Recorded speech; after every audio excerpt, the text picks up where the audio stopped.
Allah berfirman di ayat 23, "Wa qadha rabbuka alla ta'budu illa iyyahu wa bil walidaini ihsana. Imma yablughanna 'indakal kibara ahaduhuma aw kilahuma fala taqul lahumā uffin wa la tanharhumā wa qul lahumā qawlan karīmā." Dan Tuhanmu telah memerintahkan supaya kamu jangan menyembah selain Dia. Tidak boleh syirik, ini dosa yang paling besar. Setelah dosa syirik langsung masuk kepada bakti kepada kedua orang tua. Dan hendaklah kamu berbuat baik pada ibu bapakmu dengan sebaik-baiknya. Makna sebaik-baiknya, dahulukan mereka dari dirimu sendiri.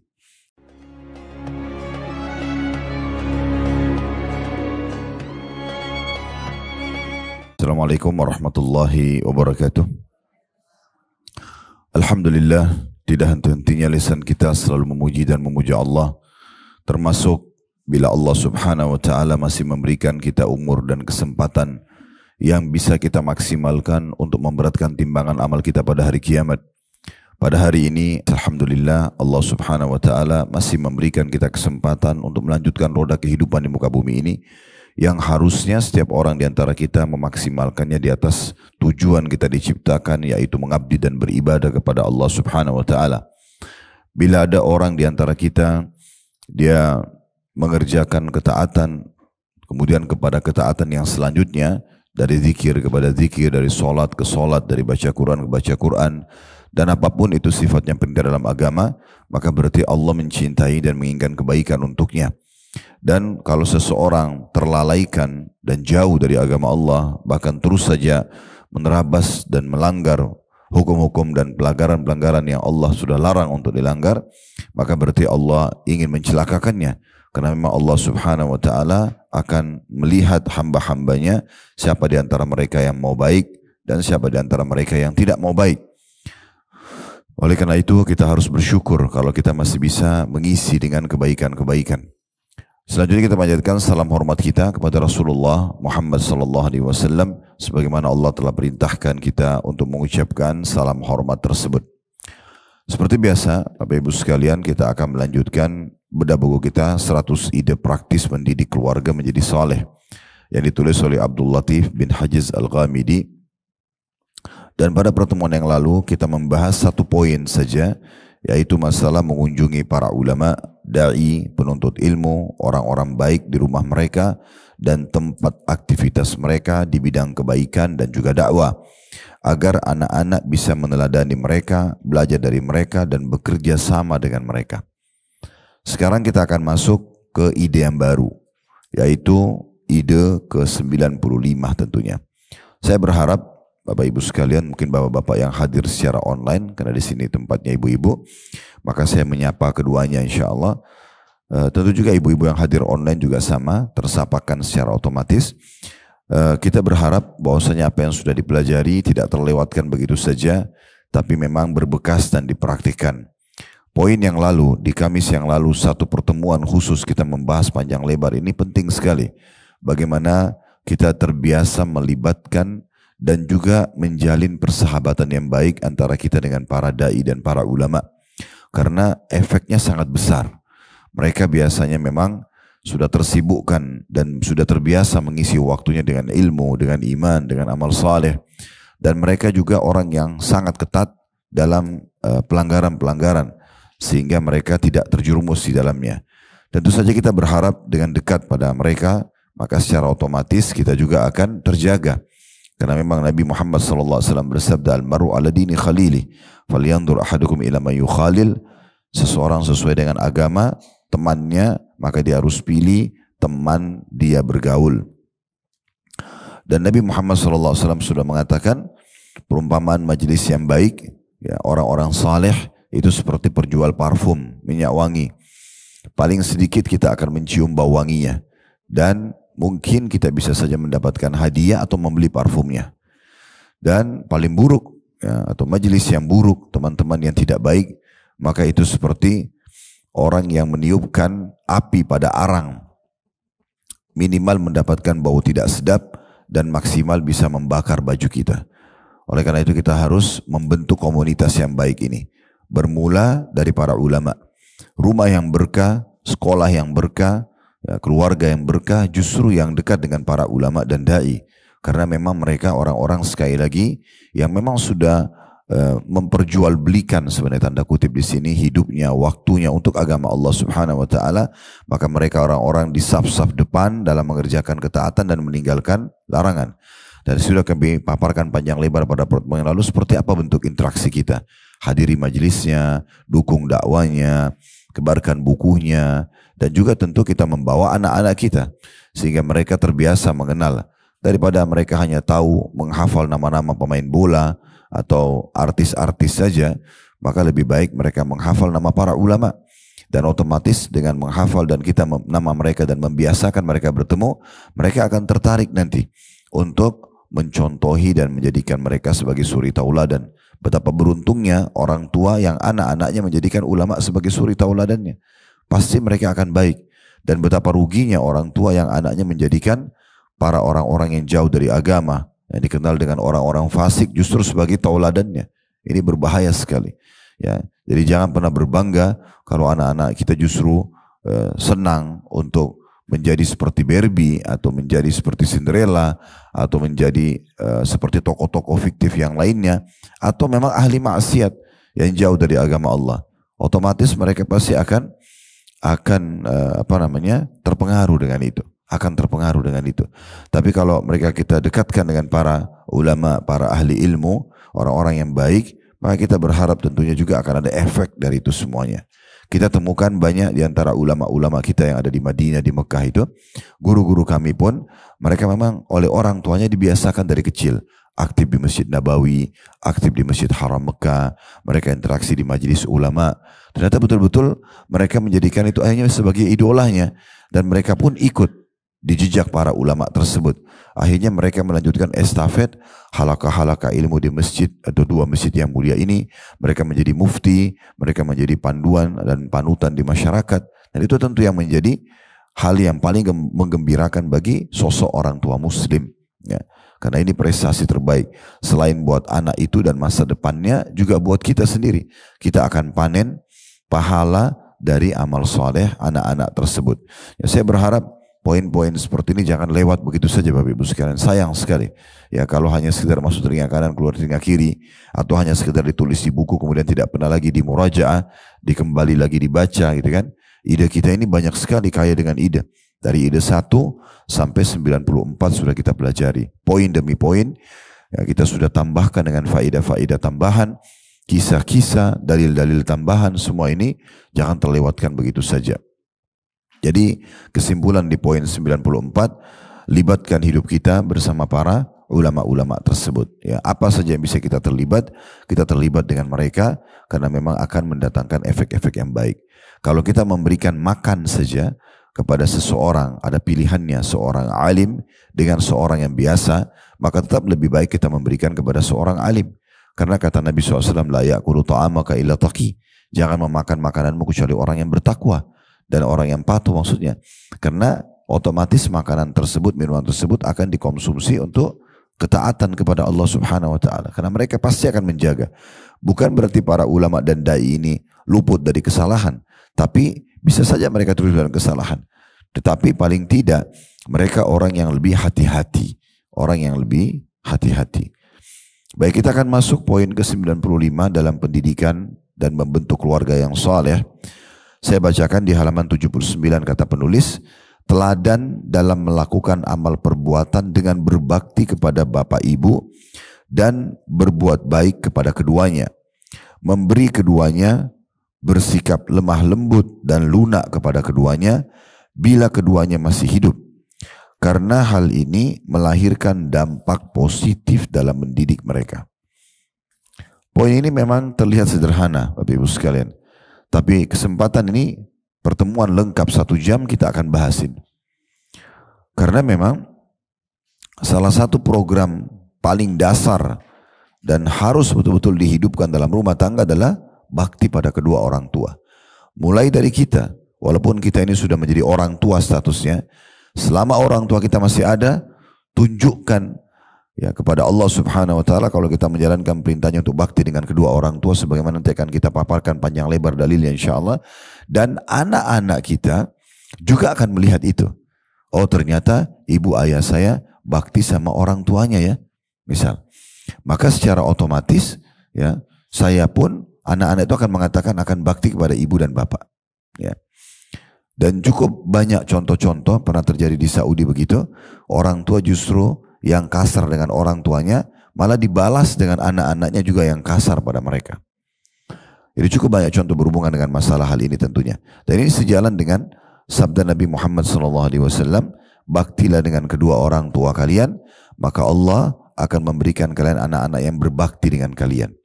Jadi memang ada unsur efek itu, ya ada unsur efek itu yang harus kita betul-betul jaga. Tentu berbakti pada orang tua bisa kita raih maksimal di saat keduanya hidup, dan kita bisa meraih ya di level keduanya di bawah daripada maksimal semasa hidup setelah mereka meninggal. Bakti pada orang tua semasa hidup luas sekali. Kita bisa masuk dengan seperti dikatakan oleh penulis di sini ya, bagaimana berbuat baik kepada keduanya, apapun itu, dalam memberikan makanan, memberikan pakaian, bertutur kata, memberi apa saja yang terbaik. Dan dalam bab silaturahim yang paling tinggi adalah bakti sama kedua orang tua. Jadi kita memberikan kepada mereka yang terbaik apapun. Kalau perlu pakaian yang kita beli, kita berikan kepada ibu kita dan ayah kita lebih mahal dari apa yang kita pakai. Kalau perlu makanan apa yang kita makan, kita berikan kepada mereka yang lebih baik daripada makanan yang kita konsumsi. Kalau perlu mereka tinggal di tempat yang lebih layak daripada kita tinggali, dan seterusnya. Jadi memang ini termasuk untuk bakti, dan kita tidak pernah membantah perkataan-perkataan mereka selama bukan maksiat. Kita mendahulukan mereka pada saat jalan, pada saat berbicara. Kita tidak melototkan mata pada mereka. Semua ini bentuk-bentuk bakti yang luar biasa. Bisa kita tambah dengan menyiapkan sendal atau sepatunya pada saat mau keluar, bukakan pintu buat mereka. Kalau sedang bertamu ke rumah, mungkin kita mengalah memberikan untuk mereka kamar tidur kita. Semua ini bentuk-bentuk bakti. Kita mendahulukan mereka dalam transportasi. Kita mungkin butuh pergi kemana, satu tempat misalnya, tapi orang tua kita lagi kebetulan ada di Jakarta misal, contoh di kota kita, lalu kita mendahulukan mereka di kendaraan tersebut. Bukan malah kita menyewakan untuk orang tua lalu kita pakai mobil yang bagus misalnya. Nah ini semua hal-hal yang sensitif sebenarnya. Tapi kenapa Anda tidak raih kesempatan pahala? Ingat selalu tadi hadis Nabi SAW, berbaktilah pada kedua orang tua kalian, Allah akan berikan kalian anak-anak yang berbakti pada kalian. Saya waktu ayah masih hidup, rahimahullah, karena ibu saya meninggal waktu saya masih kecil, masih umur 4 tahun. Tahun 79 beliau meninggal, rahimahullah, sudah lebih dari 50 tahun mungkin beliau meninggal, atau 40 tahun lebih kurang lebih. Tapi ayah meninggal di masa COVID kemarin. Sehingga saya tidak terlalu banyak interaksi sama ibu dulu. Tapi kalau sama ayah, ini saya coba lakukan apa yang saya bisa lakukan. Ini bukan dalam bab riya sama sekali, tapi berbagi. Karena memang kita boleh menceritakan sesuatu kalau kita anggap itu bisa dalam bab berbagi. Karena saya melihat ini efeknya langsung depan mata. Saya lihat sendiri efeknya. Apapun saya minta izin sama beliau, tolong berikan saya kesempatan untuk berbakti apa saja yang saya bisa. Karena beliau kadang-kadang merasa karena punya kemampuan, jadi tidak butuh untuk dibantu oleh anaknya. Maka saya minta celah itu. Maka saya coba mengirimkan kebutuhan bulanan dari, saya tahu, tanya sampo apa yang dipakai, sabun apa yang dipakai, jenis handuk apa, makanan kesukaannya apa. Saya setiap pergi ke satu negeri, luar negeri, atau saya datang ke satu kota di negeri kita, saya selalu cari apa yang kira-kira kesukaan beliau. Di saat datang ke Jakarta, saya ajak istri saya untuk pindah dari kamar. Biarkan beliau menikmati kamar tersebut, kita mengalah ke kamarnya anak-anak misalnya. Kalau ke pintu mobil, kita bukain pintu mobil, siapin sendalnya. Depan mata, subhanallah, ada anak saya, Allah karuniakan anak laki-laki yang pertama, itu umurnya waktu itu masih dari umur 3 tahun. Sekarang umurnya sudah 10 tahunan, alhamdulillah 11 tahun. Maka hampir apa yang saya buat kepada ayah saya dibuat sama anak ini. Tanpa saya perintahkan gitu. Karena dia lihat pada saat mau minum ayah saya ambilin, maka dia pun melihat itu lalu mencontohnya tiba-tiba. Pada saat saya mau keluar, dia langsung mengambilin sepatu atau sendal saya disiapin. Pada saat mau naik mobil walaupun dia masih kecil, dia berusaha untuk menjamah pintu untuk membukain buat saya. Apa saja yang kita contohkan kepada orang tua, betul-betul hadis Nabi ini terpraktekkan. Betul-betul terbukti. Allah buat anak-anak kita melakukan hal yang sama. Sebaliknya, kalau kita justru durhaka pada orang tua, membiarkan mereka, membengkalikan mereka. Berapa banyak anak-anak yang dia nikmati pakaiannya, dia nikmati makanannya, minumannya, kendaraannya, sementara orang tuanya menderita di kampung sana, atau di kota lain, atau di negeri lain. Tidak pernah ditelepon, tidak pernah ditanya kabarnya. Begitu gembiranya orang tuanya kalau dia telepon, sekali aja sudah luar biasa. Tapi kalau dia ngobrol sama temannya berjam-jam bisa. Ya, dia ngobrol masalah bisnis bisa, dia meeting, dia safar ke luar negeri demi untuk mengejar urusan dunianya bisa. Tetapi kalau dia meluangkan waktu buat kedua orang tuanya, dia tidak mau. Nah, ini dua berbahaya sekali. Ya. Oleh karena itu ada satu orang syekh di Saudi, menarik sekali, dia online di TV nasional di sana, bahas tentang masalah tanya jawab. Kemudian ada satu anak yang mengatakan, ada ibu saya izin untuk ke rumah saya, tapi istri saya tidak suka kalau ibu saya datang. Maka saya tidak mengizinkan ibu saya dulu untuk datang ke rumah saya. Bagaimana menurut Anda? Tiba-tiba syekhnya menangis pada saat itu. Karena mendengar ucapan anak ini. Dia sebagai anak, dia tidak mau terima ibunya datang ke rumahnya hanya karena istrinya tidak suka. Maka dia mengatakan, yang pertama saya sarankan jangan pernah kau membahasakan ke ibumu kalau itu rumahmu. Tapi kamu dan rumahmu adalah milik ibumu. Tidak mungkin kamu lahir di muka bumi kalau bukan karena ibumu. Sambil syekhnya menangis, terisa-isa menyampaikan masalah itu. Dan yang kedua, tidak ada namanya mantan ibu, mantan ayah, walaupun mereka jahat. Tapi pasangan hidup, istri, suami, bisa saja bercerai dan jadi mantan suami atau mantan istri. Bagaimana bisa dipertemukan posisi antara ibu dengan istri? Itu nggak mungkin. Sampai pernah Abdullah bin Umar radhiyallahu anhuma menikah dengan seorang wanita yang dia cintai, tapi subhanallah ayahnya Umar tidak menyukainya. Umar bin Khattab tidak suka wanita tersebut karena melihat Abdullah bin Umar setelah nikah sama wanita ini kualitas ibadahnya sedikit berkurang, enggak segiat sebelumnya. Maka Umar mengatakan, ceraikan istrimu. Abdullah bin Umar mengatakan, saya pun waktu itu tidak ingin menceraikannya. Maka saya bertanya dulu kepada Nabi Muhammad SAW. Maka Nabi mengatakan, taatilah ayahmu, taatilah ayahmu. Ya, jadi luar biasa memang harus bagaimana mendahulukan orang tua bahkan dari pasangan.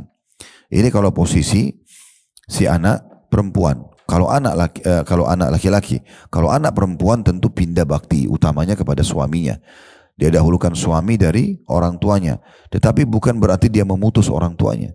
Seorang suami pun tidak boleh, bahkan dia bisa berdosa kalau dia melarang istrinya untuk berbakti pada orang tuanya. Apapun risikonya. Misal orang tuanya itu jahat, orang tuanya itu tidak baik akhlaknya, atau sering minta-minta, atau apa saja. Itu risikonya. Itu risiko. Menikah sama anaknya, ya orang tuanya akan menjadi bagian dari orang tua kita. Karena tidak ada namanya dalam Islam mantan mertua atau mantan anak mantu. Kan gitu. Nah, ini poin-poin yang harus kita fahami di awal pembukaan ceramah kita.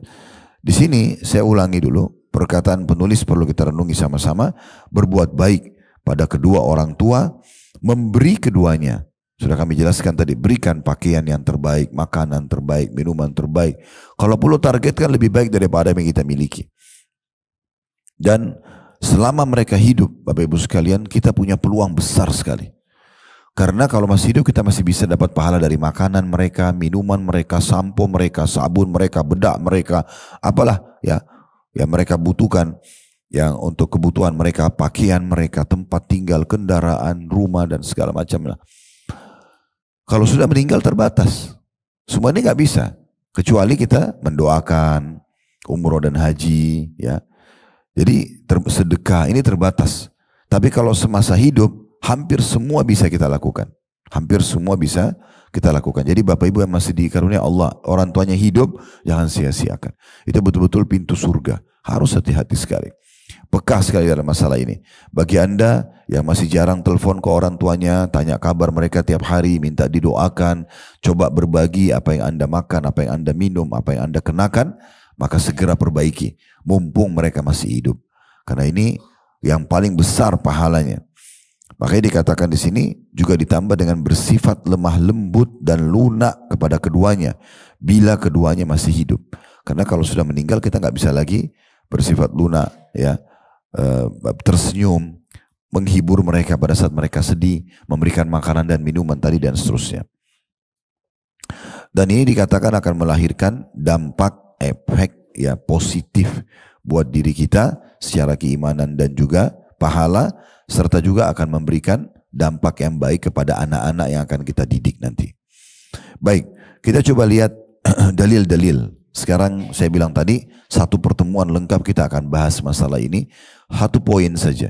Karena pintu bakti sama orang tuanya nggak bisa dianggap lalai atau nggak bisa dianggap biasa. Harus betul-betul peduli sekali ya berhubungan dengan masalah ini. Cukup banyak ayat-ayat Al-Quran yang dimana Allah Subhanahu Wa Taala menyuruh kita untuk menjaga bakti kita kepada kedua orang tua kita. Bermula dari surah Al-Isra. Coba kita buka Al-Quran surah Al-Isra surah nomor 17 ayat 23 ya.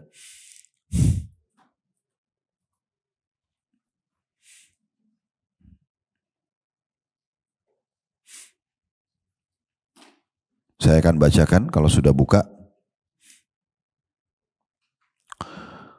Ini ayat yang paling dahsyat sekali berhubungan dengan masalah hak kedua orang tua. Allah berfirman di ayat 23, "Wa qadha rabbuka alla ta'budu illa iyyahu wa bil walidaini ihsana. Imma yablughanna 'indakal kibara ahaduhuma aw kilahuma fala taqul lahumā uffin wa la tanharhumā wa qul lahumā qawlan karīmā." Dan Tuhanmu telah memerintahkan supaya kamu jangan menyembah selain Dia. Tidak boleh syirik. Ini dosa yang paling besar. Setelah dosa syirik langsung masuk kepada bakti kepada kedua orang tua. Dan hendaklah kamu berbuat baik pada ibu bapakmu dengan sebaik-baiknya. Makna sebaik-baiknya, dahulukan mereka dari dirimu sendiri. Salah satu maknanya itu. Tadi sudah kami singgung, usahakan kita bisa memberikan kepada mereka minimal setara dengan apa yang kita nikmati atau mungkin lebih. Itu puncak daripada bakti kita. Kalau kita tidak mampu tentunya tidak ada beban dalam syariat berhubungan dengan masalah ketidakmampuan tersebut. Dikatakan di sini, jika salah satu bentuk sebaik-baik itu adalah jika salah seorang di antara keduanya atau kedua-duanya sampai berumur lanjut dalam pemeliharaanmu. Pemeliharaan bisa bermakna kita tinggal bersama atau kita menjangkau mereka. Kita berada satu kota, walaupun beda kota misalnya, tapi kita bisa menjangkau, bisa connect, bisa silaturahim dengan mereka. Ya. Maka jangan sekali-kali kamu mengatakan kepada keduanya perkataan ibu ini, ayah ini. Ditelepon oleh ibunya atau ayahnya, ayah sama ibu nggak tahu saya lagi meeting, saya lagi sibuk, nanti saya kontak lagi. Padahal belum tentu dia lakukan itu kalau teman-temannya yang kontak kepada dia. Ya. Maka jangan pernah mengatakan kata-kata kata ulama tafsir, ini adalah perkataan yang paling sederhana. Penolakan yang paling standar gitu ya. Nanti aja misalnya. Kenapa sih ibu saya telepon? Kenapa sih ayah saya telepon? Walaupun dia tidak angkat gitu. Dia kesel dengan telepon atau informasi dari orang tuanya. Ini sudah masuk dalam durhaka. Apalagi kalau lebih daripada itu. Menghardik, mencaci maki, memarah-marahi atau sampai memukul dan ada yang membunuh orang tuanya. Wa na'udzubillah ya. Kalau dikatakan ya di sini, janganlah kalau seandainya ya jika salah seorang dari keduanya atau kedua-duanya sampai berumur lanjut dalam pemeliharaan, maka sekali-kali janganlah kamu mengatakan kepada keduanya perkataan dan jangan kamu membentak mereka. Dan sebagai balasnya, gantinya ucapkan kepada mereka perkataan yang mulia. Perkataan yang santun. Pilih semua tutur kata terbaik, itu yang kita ucapkan untuk ibu dan ayah kita. Kalau kita bisa memilih tutur kata yang terbaik kepada teman-teman kita, kepada atasan kita, kolega, partner bisnis, atau mungkin orang-orang yang kita muliakan di tengah-tengah masyarakat, maka orang tua kita lebih pantas kita pilihkan kata-kata yang paling layak. Ya. Lalu begitu juga kalau kita memberikan hadiah ya. Kalau kita memberikan hadiah, memberikan buah-buahan, kadang-kadang kita mungkin kalau diminta oleh seorang pejabat atau orang yang punya kedudukan, pasti kita akan beli dari toko buah yang paling bagus. Kita pesan kualitasnya paling bagus, pakai keranjang, walau belum pakai kartu nama. Pertanyaan sederhana, apakah pernah kita lakukan pada kedua orang tua kita ini? Berikan kepada mereka buah-buahan terbaik. Lebih baik daripada Anda berikan kepada seorang raja atau presiden. Lebih baik daripada Anda berikan kepada salah satu pejabat atau orang yang Anda kasihi selain orang tua. Lalu Allah mengatakan di ayat 24-nya, wakhfid lahuma janahal dhulli wakhfid lahuma janahal dhulli minar rahmati wa qur rabbirhamhuma kama rabbayani shaghira. Dan rendahkan dirimu terhadap kedua mereka berdua dengan penuh kasih sayang atau kesayangan. Rendahkan, dahulukan mereka berjalan, dahulukan mereka berbicara, turunkan pandangan mata dengan tidak menatap wajah atau matanya sehingga dia merasa khawatir atau tersaingi, ya. Jangan dahului mengambil makanan di depannya sebelum dia menyentuhnya, misal, ya. Semua kita dahulukan. Ini dikatakan, ya, rendahkan dirimu terhadap mereka berdua dengan penuh kesayangan atau kasih sayang, lalu ucapkanlah, tambah lagi, wahai Tuhanku, kasihilah mereka berdua sebagaimana mereka berdua telah mendidik aku di waktu kecil. Nah, ini luar biasa perintah-perintah Allah Subhanahu wa taala dalam ayat ini. Andai saja ada orang di antara kita, teman-teman sekalian, hanya bisa maksimal dari sekian banyak ibadah selain yang wajib-wajibnya, sunnah misalnya dia masih banyak bolong-bolong sunnah atau apa saja, tapi dia bakti sama orang tuanya, ini sudah menutupi banyak sekali kekurangannya. Apalagi kalau dia bisa menggabungkan antara yang sunnah-sunnah ini dengan bakti dengan orang tua. Kemudian yang kedua, dalilnya yang juga perlu kita perhatikan dalam surah An-Nisa, surah nomor 4 ayat 36. Allah juga berfirman, bisa dibuka dalam aplikasi Al-Quran di handphonenya. An-Nisa ayat 36, wa'budullaha wa la tusyriku bihi syai'an wa bil walidaini ihsana. Dan sembahlah Allah itu Tuhan kalian, dan jangan kalian mempersekutukan sesuatu dengannya, serta berbuat yang terbaiklah untuk kedua orang tua, karena ihsan itu adalah perbuatan terbaik. Kemudian surah Al-An'am ayat 151, Allah berfirman, Al-An'am 151, Qul ta'alau atlu ma harrama rabbukum alaikum alla tusyriku bihi syai'an wa bil walidaini ihsana.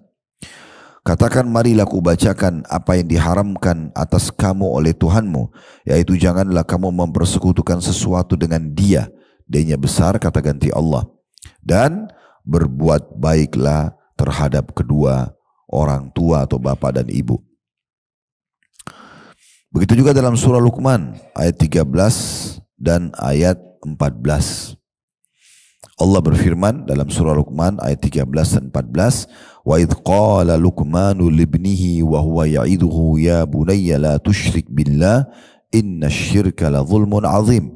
Wassayna al-insana biwalidayhi hamalathu ummu wahnan ala wahnin wa fisalu fi amaini an ishkur li wa liwalidayka ilayyal masir.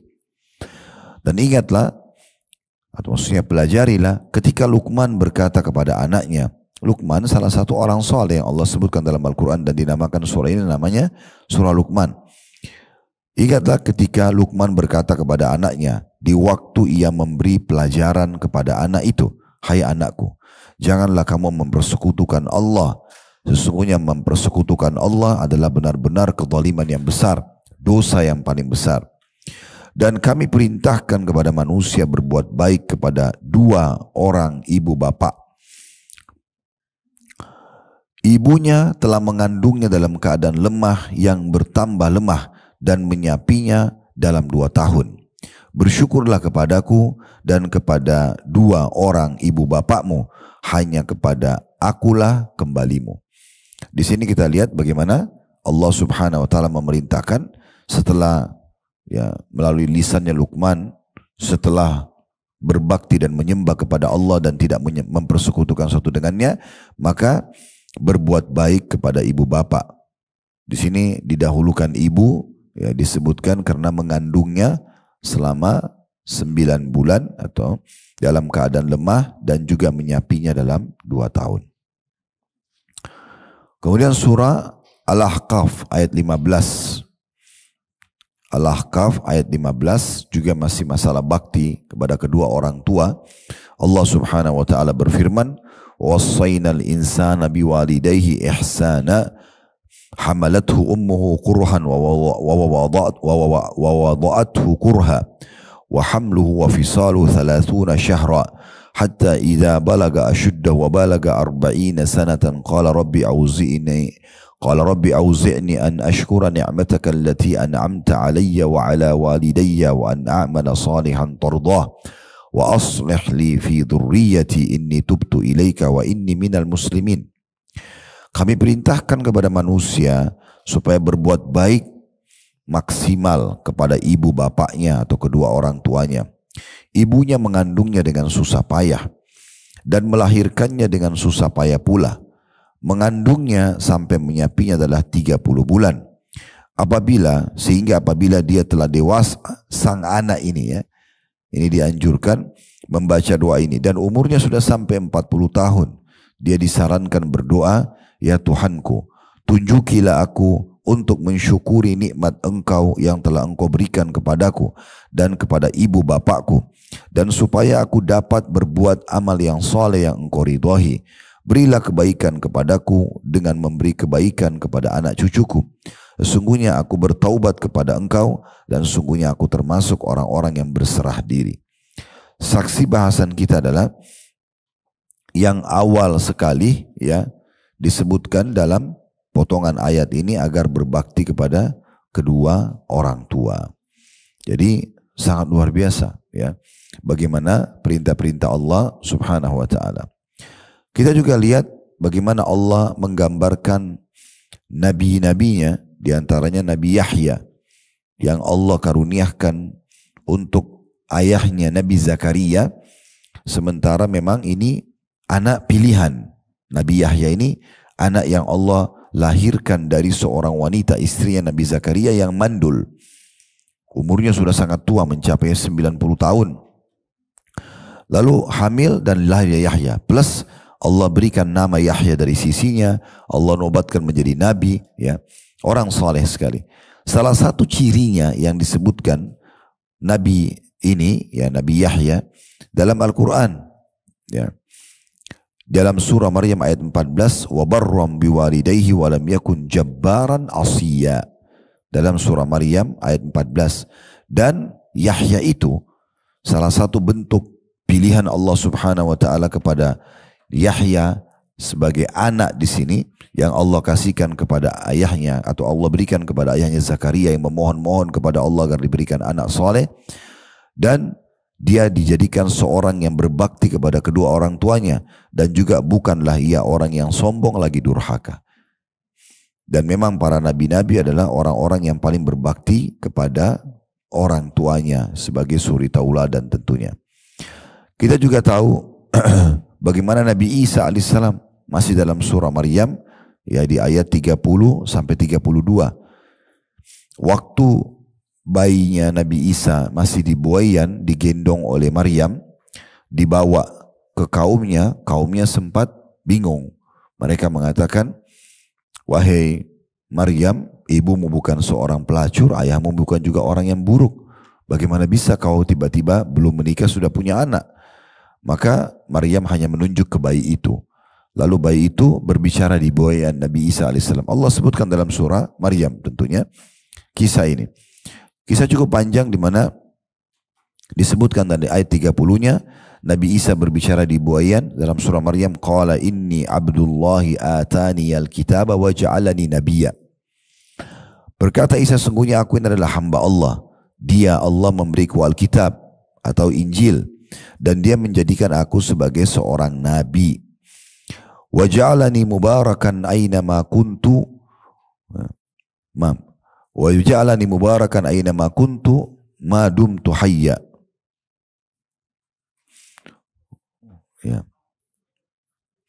Sebentar dulu ya.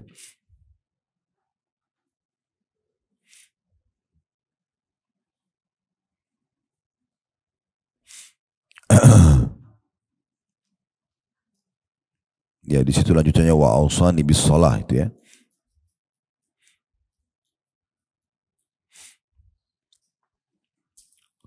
wa ja'alani mubarakan aina ma kuntu wa awsani bis salati waz zakati ma dumtu hayya. Dan dia menjadikan aku seorang yang diberkahi di mana saja aku berada. Dan dia memerintahkan kepadaku mendirikan salat dan menunaikan zakat selama aku hidup. Lalu ayat 32 ini saksi bahasannya. Wa barram biwalidati wa lam yaj'alni jabbaran syaqiyya. Dan aku berbakti kepada ibuku. Jadi ini masih bayi, sudah Allah nobatkan dia akan menjadi orang yang berbakti pada orang tuanya. Dan aku berbakti pada ibuku, dan dia tidak menjadikan aku seorang yang sombong lagi celaka. Kita lihat juga dalam hadis-hadis Nabi SAW. Kalau tadi itu ayat-ayat Al-Quran. Dalam banyak sekali hadis Nabi SAW berhubungan dengan masalah bab bakti ini.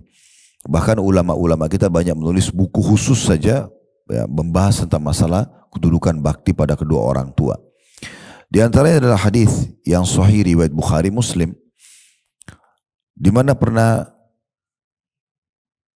seorang sahabat bernama Abdullah bin Mas'ud radhiyallahu anhu bertanya, mengatakan begini, sa'altu an-nabiyya sallallahu alaihi wasallam ayyul amali ahabbu ila Allah.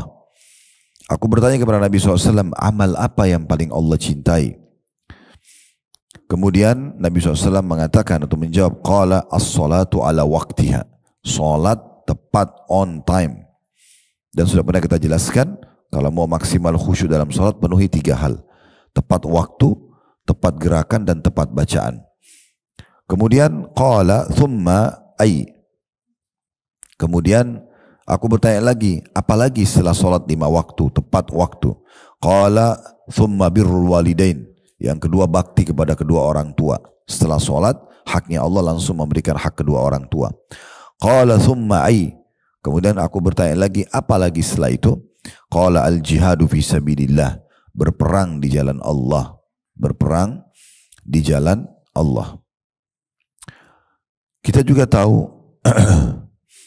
bagaimana dalam hadis-hadis yang lain, dalam hadis riwayat Muslim, ya, atau tepatnya riwayat Bukhari dalam kitab Adab Mufradnya, di mana Ibnu Umar berkata, radhiyallahu anhuma, ridho Rabb fi ridhal walid wa sakhatur Rabb fi sakhatil walid. Ridhonya Allah tergantung pada ridho kedua orang tua. Kalau Allah ridho, berarti Allah akan maafkan dosa-dosa, Allah akan terima amal-amal, Allah akan masukkan ke dalam surga, Allah akan penuhi kebutuhan. Itu semua makna ridho. Ridhonya Allah tergantung pada ridhonya kedua orang tua. Dan yang menjadi penyebabnya datangnya murkahnya Allah justru dengan murkahnya kedua orang tua. Jadi ini memang luar biasa, ya. Kemudian dalam riwayat Imam Muslim juga Nabi SAW bersabda, ragama anfumri'in, ragama anfumri'in, ragama anfumri'in. Celakalah seseorang itu, terhinalah seseorang itu. 3 kali Nabi SAW ulangi. Celakalah seseorang itu, terhinalah seseorang itu. 3 kali Nabi ulangi. Dikatakan, ya, qila man ya Rasulullah, siapa itu yang anda maksudkan ya Rasulullah? Celaka, terhina, sampai 3 kali. Kata Nabi SAW, man adraka walidayhi indal kibari ahaduhuma au kilahuma thumma lam yadkhulul jannah. Siapa yang mendapati salah satu dari kedua orang tuanya atau kedua-duanya, kemudian keduanya tidak membuatnya masuk ke dalam surga. Artinya selama dia hidup, dia tidak menggunakan maksimal waktunya untuk berbakti. Tidak ada susahnya itu telepon, tidak ada susahnya WA, tidak ada susahnya kirimkan kebutuhannya, ya, penuhi kebutuhannya, berikan makan kesukaannya, berikan pakaian terbaik, ya, hibur mereka, kirimkan foto-foto kita, kirimkan foto-foto cucunya misalnya, mudahkan mereka untuk datang berkunjung ke tempat kita. Ya, apa saja yang bisa kita lakukan? Abdullah bin Umar dalam sebuah riwayat Bapak Ibu sekalian radhiyallahu anhuma pernah melihat ada seseorang dari Yaman lagi tawaf di musim haji sambil dia gendong ibunya. Jadi digendong ibunya di punggungnya. Itu berat banget. Kita tahu kalau kita tawaf capek, letih. Karena putar walaupun misalnya tidak terlalu, kalaupun tidak terlalu padat tetap aja butuh energi. Bagaimana dengan orang yang menggendong? Kadang-kadang kita bawa ransel aja sudah terasa berat. Bagaimana kalau gendong ibu sendiri? Dan orang ini bersenandung dia. Laki-laki yang menggendong ibunya, dia mengatakan, inni laha ba'iruhal mudhallil atau mudhallal. Ya. Inni laha ba'iruhal mudhallalu. In udh'irtu riqabuha lam udh'ar. Sungguhnya aku ini adalah tunggangan ibuku. Dan tunggangan ini sangat patuh. Apabila tunggangan yang lain lari, maka aku sebagai tunggangan tidak akan pernah lari. Maksudnya kalau ada orang meninggalkan orang tuanya, dia cuekin, saya tidak mau. Tetap saya akan urus orang tua saya. Kemudian dia lihat Abdullah bin Umar. Orang ini lihat. Sambil gendong lalu dia datang, lalu dia mengenal. Dia tahu Abdullah bin Umar ini sahabat Nabi dan ulamanya muslimin. Dia mengatakan, ya Ibna Umar, atarani jazaituha. Apakah anda melihat perbuatanku ini? Selama musim haji aku gendong terus ibuku, diantaranya tawaf, nanti sa'i juga, nanti juga pergi jumrah, nanti di Arafah. Aku akan urus terus ini. Bukan cuma haji, pulang haji pun aku urus. Sebelum haji pun aku urus. Apakah aku sudah membalas jasa ibuku? Kata Ibnu Umar, la wala bizafrati wahida. Belum sama sekali. Walaupun setarik nafas yang ia keluarkan ketika ia melahirkanmu. Belum bisa kau bakti, belum bisa kau balas kebaikannya. Walaupun hanya tarikan nafas sekali yang dia gunakan pada saat ingin melahirkanmu. Ya. Itu menandakan luar biasa bagaimana kedudukan orang tua. Dan pernah juga ada seorang laki-laki datang dan bertanya kepada seorang ulama salaf. Seraya mengatakan, saya memiliki seorang ayah yang sangat tua. Terkapar di atas ranjang. Gak bisa buat apa-apa lagi ayah saya. Dan saya mengurusnya semuanya. Saya memandikan, saya menggantikan pakaian, saya menyuapi makan dan minum. Sampai di bahasa dia, mohon maaf ya. Kalau dia buang air besar, buang air kecil, saya menampung dengan kedua tangan saya. Dan saya tidak merasa jijik. Sebagai bentuk bakti. Gitu kan. Maka dia mengatakan, apakah saya sudah balas?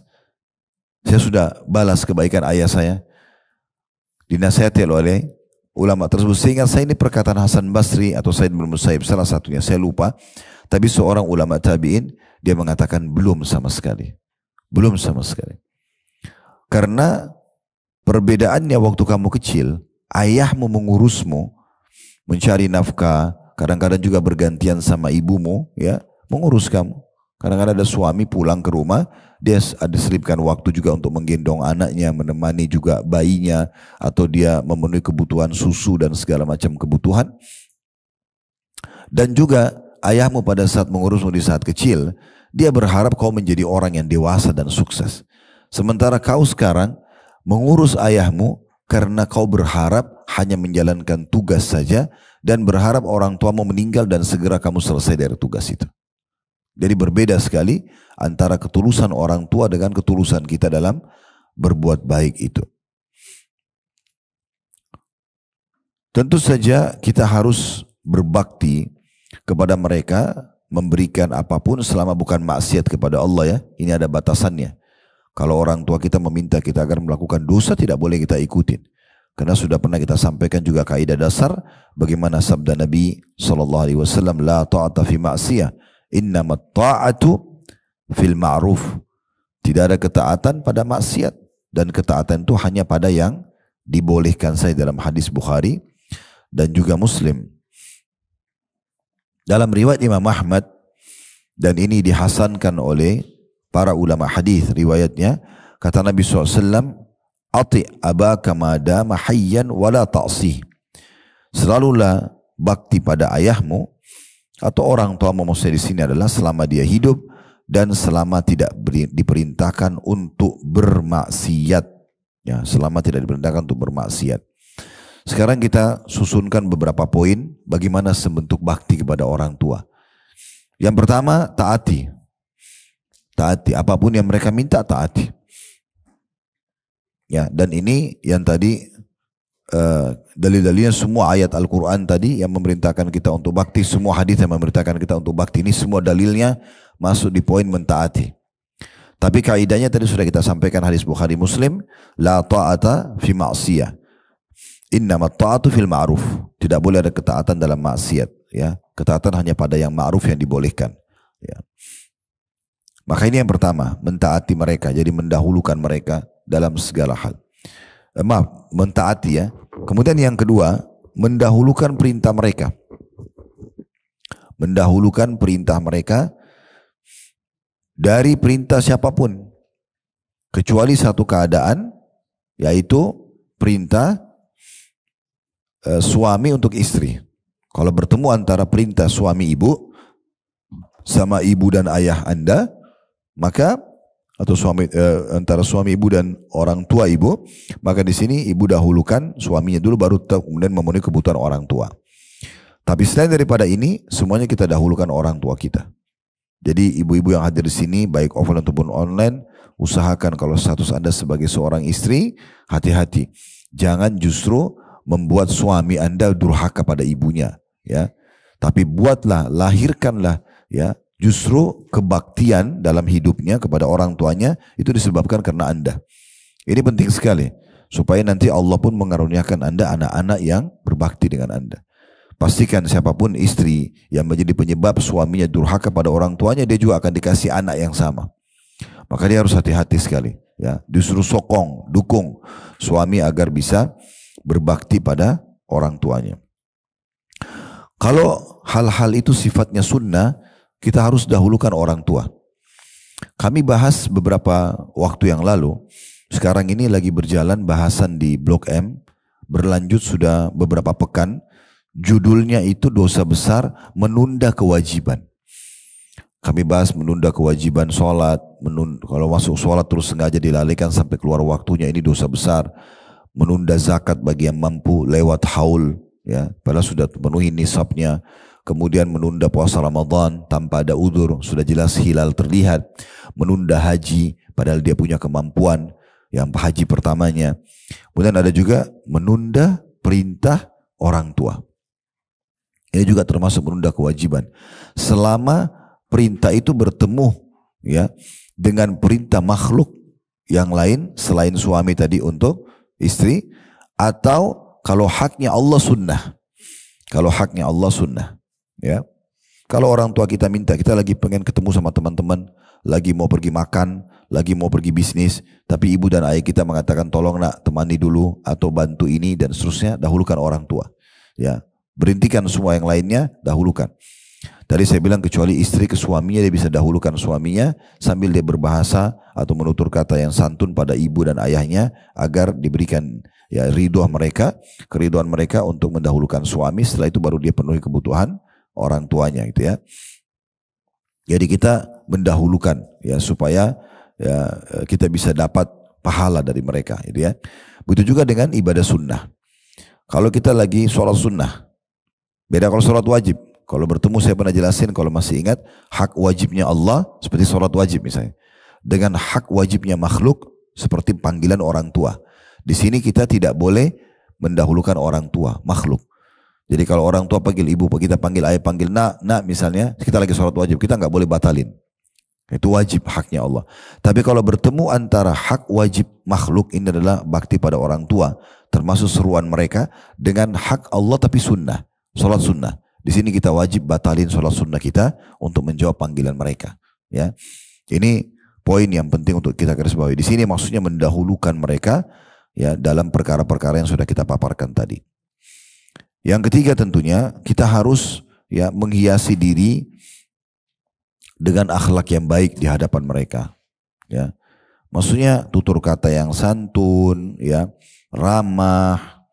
Sudah kita jelaskan tadi di ayat-ayat Al-Quran, tapi ini termasuk yang kita harus lakukan. Ya, jadi tidak memotong pembicaraan mereka, tidak mengangkat suara, banyak sekali dalam hal ini, ya.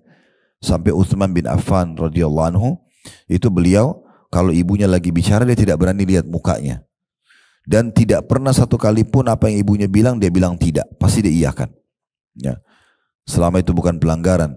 Sampai kadang-kadang kalau ibunya lagi ngomong, dia langsung mengiyakan saja walaupun dia belum tahu sebenarnya apa yang harus dia lakukan. Sampai-sampai ya begitu disebutkan cirinya Utsman bin Affan. Sampai waktu keluar dari rumah ibunya, dia tanya kepada saudaranya, tadi ibu kita pesan apa? Ya, itu saya jelaskan di Tablik Akbar serial sahabat berhubungan dengan pribadinya Utsman bin Affan. Jadi dia termasuk bentuk bakti yang luar biasa sampai dapat jaminan surga. Itu karena itu. Termasuk dia tidak berani menatap muka ibunya, matanya, takut nanti itu menyakiti ibunya gitu. Jadi sampai seperti itu mereka menjaganya gitu ya. Disebutkan bahwasanya Abu Hurairah radhiyallahu anhu pernah melihat ada dua orang. Lalu beliau berkata kepada salah satunya, "Ma hadza minka?" Ini orang yang di sebelahmu ini apa posisinya? Kebetulan lagi jalan, yang satu lebih tua, satu lebih muda. Yang lebih muda ditanya, "Ini orang di sebelahmu posisinya sebagai apa? Siapa orang ini?" Faqala abi. Orang ini mengatakan, ini adalah ayahku. Faqala la tusammihi bismih. Maka jangan pernah kau sebut namanya. Jangan panggil namanya. Nah, karena biasa ada orang juga memanggil namanya langsung. Ya, kurang santun, kurang sopan itu. Wala tamshi amamah. Jangan pernah kau jalan di hadapannya. Biarin dia jalan duluan. Minimal kalau kita harus mendampingi di sebelahnya. Ya. Jangan melebihi langkahnya. Wala tajlis qablah. Dan jangan pernah kau duduk sebelumnya. Sampai dia duduk baru kamu duduk. Sampai dia makan baru kamu makan. Ya, sampai dia sudah kenyang, dia sudah hilang dahaganya baru kamu lakukan atau kamu menikmati, sampai seperti itu. Dan disebutkan Ibnu Umar radhiyallahu anhu juga pernah bertanya,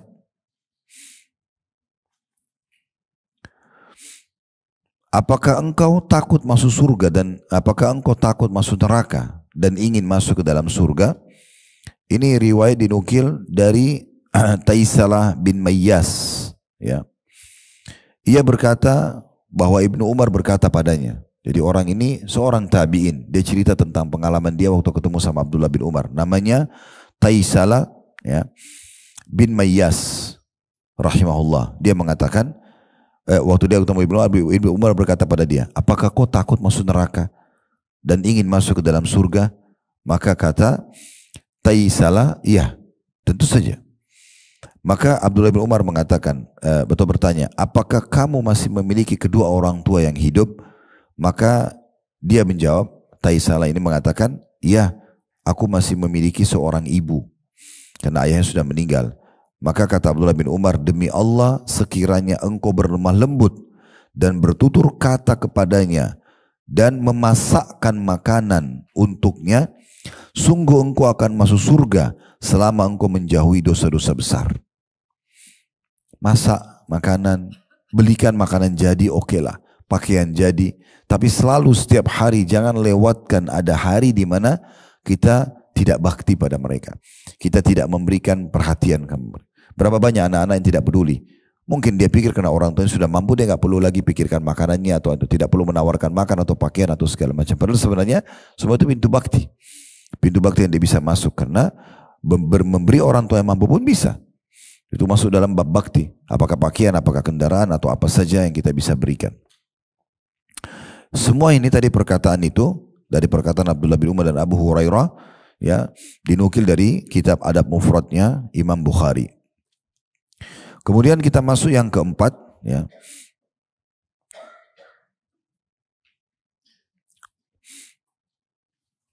Ini sebenarnya sudah disinggung tadi ya, tapi kita berikan poin sendiri juga tidak masalah. Memenuhi kebutuhan. Memenuhi kebutuhan. Jadi memenuhi kebutuhan ini, kalau tadi kita kan memberi walaupun dia tidak butuh ya. Tapi di sini masuk kepada kebutuhan, lebih kepada itu. Ini masuk bab bakti sendiri. Seperti misalnya kalau dia membahasakan, ada yang dia butuhkan. Atau misalnya kita tahu orang tua kita sebenarnya butuh, tapi dia nggak mau bebankan anaknya. Apakah biaya pengobatan, apakah dia ingin ketemu sama teman-temannya, apakah dia lagi ingin ketemu sama kerabatnya misalnya. Dia ingin datang ke satu negeri, ke satu kota. Nah semua itu memenuhi kebutuhan. Lebih ke situ penjelasan masalah poin ini gitu ya. Bagaimana kita memenuhi kebutuhan-kebutuhannya. Ini poin yang keberapa? Yang keempat ya. Kemudian yang kelima adalah selalu memasukkan kegembiraan dalam hatinya. Menghibur, ya lebih tepatnya. Hibur ini bab bakti sendiri. Menghibur itu bisa dengan tadi yang kita sempat singgung di awal-awal, telepon, tanya kabar, atau kita kirimkan cuplikan apa yang menghibur beliau gitu ya. Intinya menyenangkan hatinya, baik di masa dia masih muda sehat ataupun dia sudah tua. Ini masuk dalam bab bakti sendiri. Karena kata Nabi SAW, dan amal yang paling Allah cintai adalah memasukkan kegembiraan dalam hati seorang muslim. Sementara ini amal yang paling Allah cintai ya. Sementara orang tua kita adalah orang yang paling pantas untuk kita berbuat baik pada mereka. Yang keenam, ya, rutin mendoakan. Mendoakan semasa hidup dan juga sudah meninggal. Selain Rabbighfirli wali walidayya yang ini kita baca doa yang paling dahsyat untuk kita doakan buat orang tua semasa hidup dan sudah meninggal. Dan juga kita bisa doakan, kita pisahkan mana doa yang kita ucapin di saat hidup, mana doa kita doakan di saat mereka sudah meninggal. Di saat hidup misalnya kita doakan agar disehatkan badannya, dipanjangkan umurnya, diberikan hidayah. Semua ini doa-doa yang kita bisa sampaikan di masa hidup. Karena memohon hidayah buat orang tua sudah meninggal sudah tidak bisa. Atau memohon dipanjangkan umur atau diberikan kesehatan sudah nggak bisa bagi orang tua yang sudah meninggal. Maka ini doa khusus kita tambahkan selain Rabbighfirli wali walidayya, doakan agar dipanjangkan umurnya, disembuhkan penyakitnya dan segala macam hal. Ada juga doa khusus sudah meninggal. Yang paling baik setelah orang tua meninggal adalah bagaimana kita mendoakan pengampunan dosa. Ya. Selain Rabbighfirli walidayya kita juga mengatakan dalam bahasa Indonesia, ya Allah ampunilah kalau memang ibu dan ayahku ini punya dosa yang aku ketahui atau aku tidak ketahui. Ya. Jadi ampuni dosa-dosanya, luaskan lapangkan kuburannya, ya jadikan temannya di kuburan adalah amal solehnya, beratkan timbangan amalnya pada hari kiamat, masukkan surga tanpa hisab, segala macam hal yang berhubungan yang dibaca atau diucapkan setelah mereka meninggal, dunia. Nah ini termasuk yang kita rutinkan, ya. Kemudian selanjutnya yang ini kalau sudah meninggal ya. Ya, kita masukkan di poin yang sama aja. Ini poin ke-7 tadi ya. Kita mendoakan ya. Kita bagi kalau dia masih hidup dan sudah meninggal. Ada doa yang kita ucapkan pada saat dia masih hidup, ada doa yang kita ucapkan pada saat sudah meninggal. Masih bisa kita tambahkan di poin yang sama ini adalah kalau dia sudah meninggal, kita bersedekah untuknya, haji dan umroh untuknya. Saya sudah pernah sampaikan Bapak Ibu sekalian, usahakan mulai sekarang setiap kita transfer uang sedekah, bantu orang, niatkan ini untuk saya dan kedua orang tua saya. Selalu begitu. Sehingga dapat pahala sedekah, dapat juga pahala bakti. Baik orang tua kita masih hidup atau sudah meninggal. Kemudian haji dan umroh. Ini haji setahun sekali. Selama Allah berikan Anda peluang, ada rezeki, hajikan mereka. Ya, walaupun sudah pernah haji, bisa dibadal hajikan. Berikan dititipkan pada travel-travel untuk hajikannya buat ibu saya, buat ayah saya. Jadikan program rutin setiap tahun. Kalau boleh selama kita hidup 50 tahun, 60 tahun, 60 tahun pun berarti 60 kali kita hajikan buat orang tua kita, nggak masalah. Ya, setahu kami, sebatas ilmu kami seperti itu. Ada pendapat yang membolehkan untuk membadalkan kedua orang tua. Ya, begitu juga dengan umroh. Haji setahun sekali, kalau umroh bisa sebulan sekali misalnya. Setiap kita dapat income, lalu kita titipkan kepada travel-travel yang Anda percaya untuk kemudian mengumrohkan kedua orang tua. Ya, seperti di tempat kami memang siapkan mahasiswa yang menjalankan itu. Mereka harus buat cuplikan video pada saat pertama niat di miqat. Mereka harus buat cuplikan pada saat tawaf kalau umroh ya. Pada saat sa'i dan terakhir tahallul. Sambil memegang kertas dan menyebutkan nama orang yang diumrohkan atau dihajikan gitu ya. Kalau haji ditambah dia hadir di Arafah, dia hadir di Muzdalifah, dia hadir di Jumrah, di Mina, dan seterusnya. Satu rangkaian, lalu kemudian nanti akan kami berikan sertifikat. Tapi itu tentu Bapak Ibu bisa ke travel manapun ada percaya. Tapi ini salah satu bentuk bakti.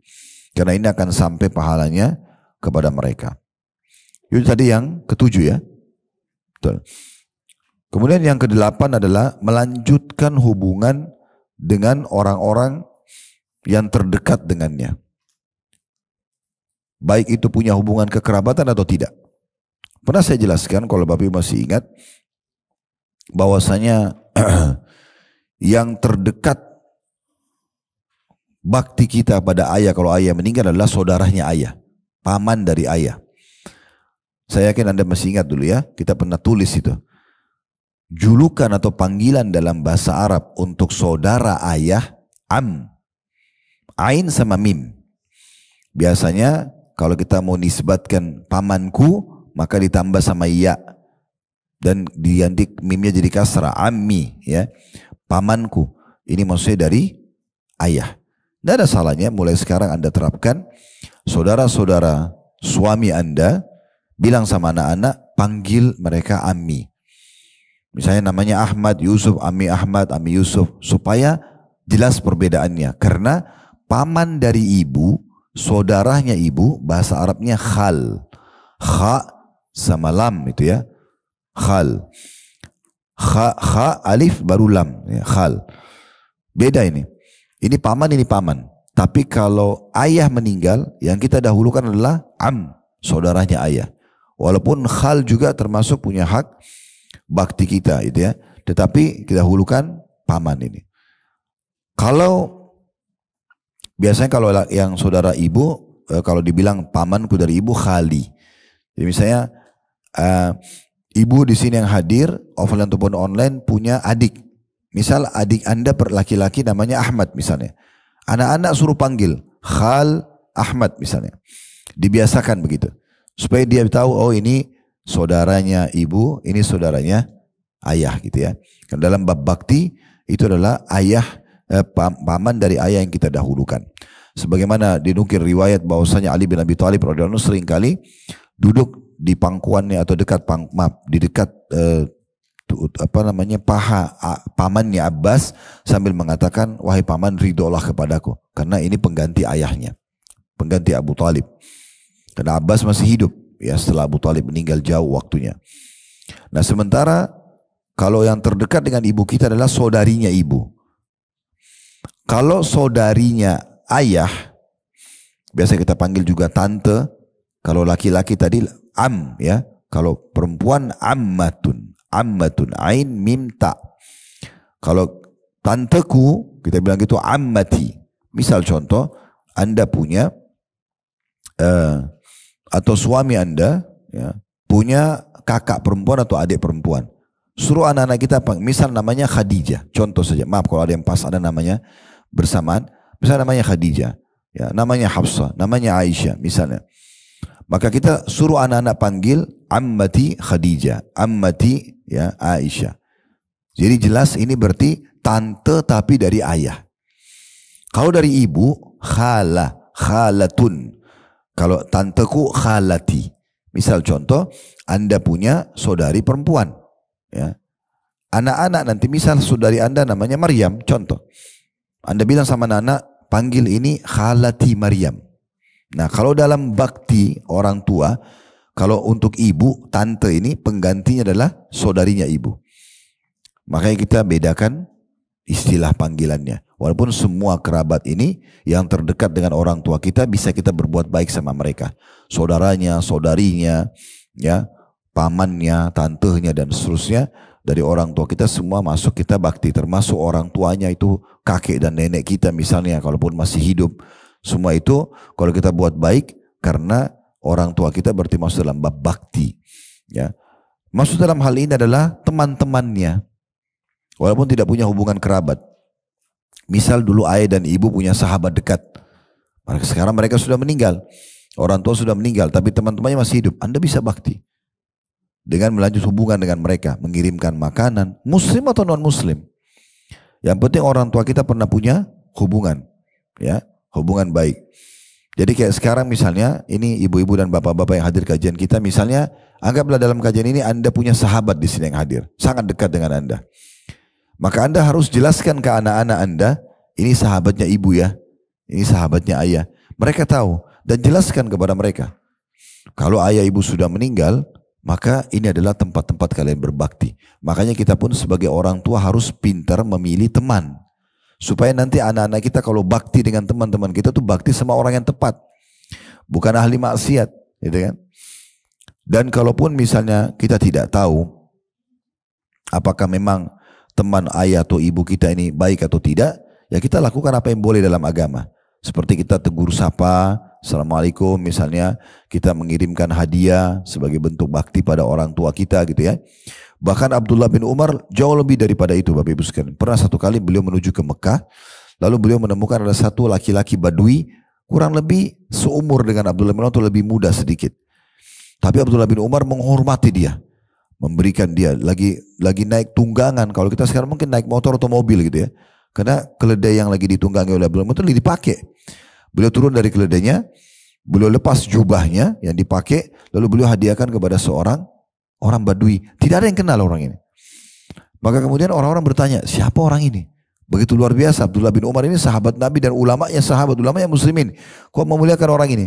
Kata Abdullah bin Umar, ayahnya orang ini dulu punya persahabatan dengan ayahku Umar. Jauh sekali kan gitu maksudnya. Ayahnya dia sahabatnya Umar. Tapi Abdullah bin Umar buat baik sama anaknya karena lihat ayahnya. Kalau tadi yang kita bahas kan, kita berbuat baik dengan sahabat ayah kita. Sekarang sudah tidak ada sahabat ayah. Anaknya sahabatnya ayah itu dibakti. Dibuat baik oleh Abdullah bin Umar untuk mengejar keutamaan itu. Jadi sangat luar biasa gitu. Oleh karena itu kita harus perhatikan baik-baik berhubungan dengan masalah ini tentunya ya. Dan kita sebagai penutup mungkin ya, sangat dilarang Bapak Ibu sekalian untuk durhaka dengan kedua orang tua ya. Kita harus hati-hati sekali. Kalau durhaka sama orang tua ini terlalu banyak atau banyak sekali juga dalilnya. Di antaranya hadis Abu Bakar dalam hadis Bukhari Muslim radhiyallahu anhu, di mana Rasulullah SAW bersabda kepada para sahabat, ala unabbiukum bi akbaril kabair, mau enggak saya tunjukkan kalian induk dosa besar? Salasan, 3 kali. Qalu bala ya Rasulullah. Kata para sahabat, tentu ya Rasulullah, kami mau Anda sampaikan apa itu induk dosa besar. Qala al-isyraku billah wa uququl walidain, berbuat syirik kepada Allah dan durhaka kepada kedua orang tua. Wa jalasa wa kana muttaki'an, dan tadinya dia duduk menyandar dengan siku ke tanah, kakinya ngelonjor, muttaki. Nabi SAW lalu kemudian beliau duduk dan beliau mengatakan ala wa qauluz zur, dan ketahuilah juga perkataan dusta, mazala yukarriru hatta qulna laitahu sakat. Nabi SAW terus mengulang-ulangi, hati-hati dengan syirik kepada Allah, jangan durhaka sama orang tua, jangan berdusta. Nabi ulangi terus, hati-hati. Bayangkan Bapak Ibu sekalian kalau kita duduk begini hampir 1 jam, saya cuma ulang-ulang itu. Jangan berbuat kesyirikan, jangan durhaka sama orang tua, ya jangan berdusta. Terus saja. Telinga kita ini mungkin kayak rasanya besar karena kita mendengarkan peringatan terus, itu yang ditekankan gitu ya. Tapi para sahabat mengatakan, Nabi terus ulangi supaya orang betul-betul engah. Sampai para sahabat ini mengatakan, kami berharap Nabi diam udah. Laitahu sakat, karena Nabi ulangi terus dan kami kayak sudah dengar, sudah tahu, tapi Nabi ulangi terus. Ini menandakan saking dahsyatnya larangan ini. Begitu juga dalam hadis riwayat Abu Daud dan Ibnu Majah juga Tirmidzi, dan dinyatakan hadis ini hasan sahih. Kata Nabi SAW, ma min zambin ajdaru an yu'ajjal. Maaf, saya ulangi. Ma min zambin ajdaru an yu'ajjila li sahibihi al-uqubata ma'a ma yaddakhiru lahu min al-bagi wa qati'atir rahim. Ya. Tidak ada dosa yang lebih pantas untuk disegerakan balasannya bagi pelakunya di dunia ini, ya, berikut dosa yang disimpan untungnya di akhirat daripada perbuatan melampaui batas dan memutus silaturahim, dimulai dari orang tua dan juga kerabat-kerabat. Ya. Kemudian Abdullah bin Umar juga berkata, ibka al-walidaini minal uquq, membuat kedua orang tua menangis masuk dalam bab durhaka.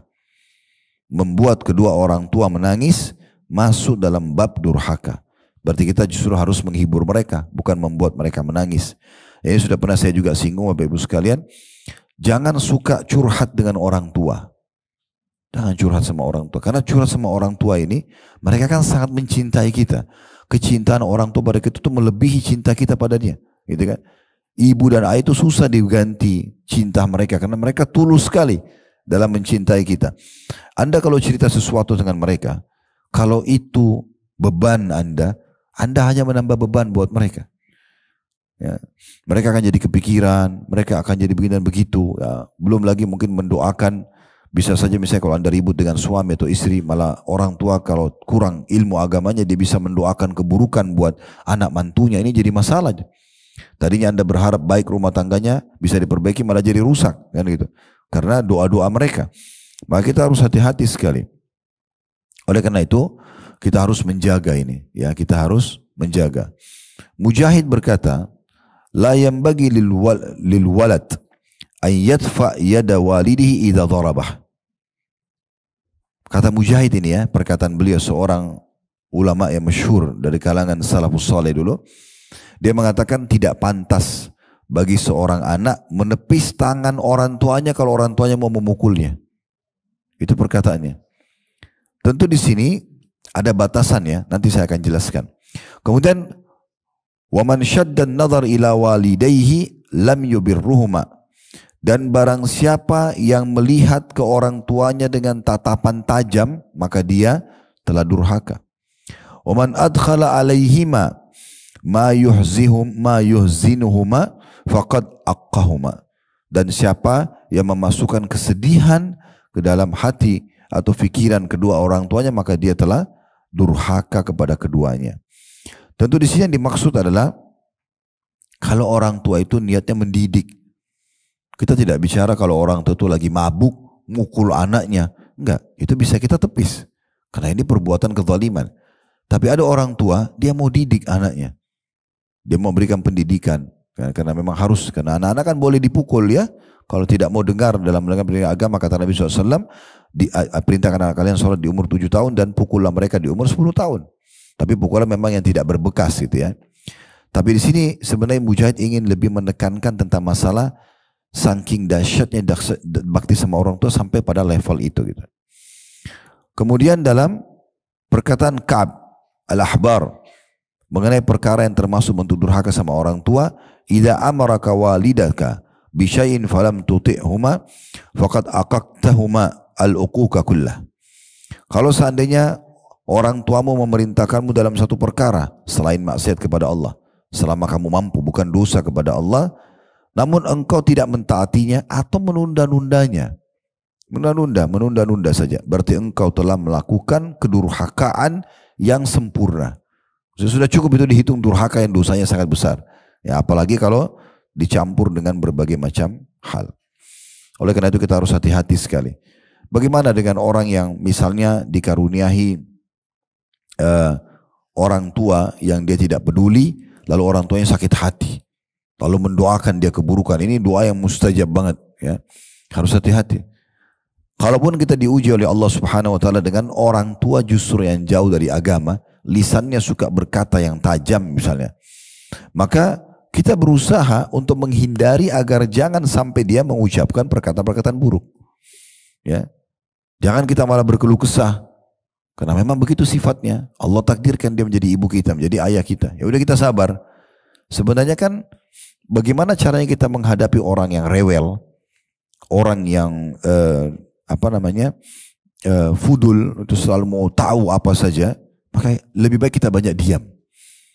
Ya begitu. Ibu lagi marah, ibu banyak ngomong, ayah juga begitu, kita diam saja. Jadi pendengar yang baik. Kalau itu kebenaran, kita terima. Kalau itu kesalahan, kita lihat mampu gak kita mengingatkan. Kalau tidak mampu, maka kita setelah mereka selesai bicara, maka kita cukup ingkari dalam hati. Ya, ini termasuk hal yang terbaik. Karena orang yang sedang menyerang kita atau mencari kesalahan kita, mereka akan kehabisan bahan kalau kita tidak meresponnya. Ya, jadi masalahnya kalau kita merespon. Ya, ini juga sering saya bahasakan pada saat saya ditanya di satu taklim, bagaimana menghadapi fitnah-fitnah yang sedang terjadi. Ada orang gosipin kita, ada orang dan itu. Saya bilang diam. Yang terbaik diam. Kalau itu tidak benar, Anda yakin firman Allah SWT, Inna Allah yudafi anadina amanu. Allah akan membela orang-orang beriman. Kalau itu benar yang mereka ucapkan, maka kesempatan Anda jadikan sebagai bahan introspeksi diri. Jangan balas. Diam saja, karena membalas ini, itu seperti memperkeruh permasalahan. Sementara Anda sudah salah. Ya udah taubat kepada Allah, istighfar, perbaikin. Allah perbaiki nanti dengan caranya. Karena memang taubat itu akan membersihkan kesalahan-kesalahan kita. Udah selesai, clear. Ya, makanya diam itu adalah emas, Bapak Ibu sekalian, terutama dalam kondisi-kondisi seperti ini. Ya, menghadapi orang tua yang cerewet, yang rewel, ya, dan segala macam banyak permintaannya, kita sabar. Justru kita jadikan itu sebagai ajang kita meraih pahala ekstra. Allahu a'lam. Dan insya Allah dalam tema kita ini, kalau kita sudah tunjukkan semua itu, Allah akan karuniakan kita anak-anak juga yang seperti itu keadaannya, dan insya Allah juga akan membawa mereka mewariskan itu kepada anak-anak mereka selanjutnya. Semoga apa yang kita bahas ini bermanfaat buat kita semua. Kalau ada benar dari Allah, silakan diambil dan diamalkan. Kalau ada salah dari saya, mohon dimaafkan dan saya beristighfar kepada Allah Subhanahu wa taala. Subhanakallahumma bihamdika asyhadu an la ilaha illa anta astaghfiruka wa atubu ilaik. Wa sallallahu ala habibina wa nabiyina Muhammadin wa alihi washabihi wasallam. Walhamdulillahirabbil alamin. Subhanakallahumma bihamdika asyhadu an la ilaha illa anta astaghfiruka wa atubu ilaik. Wassalamualaikum warahmatullahi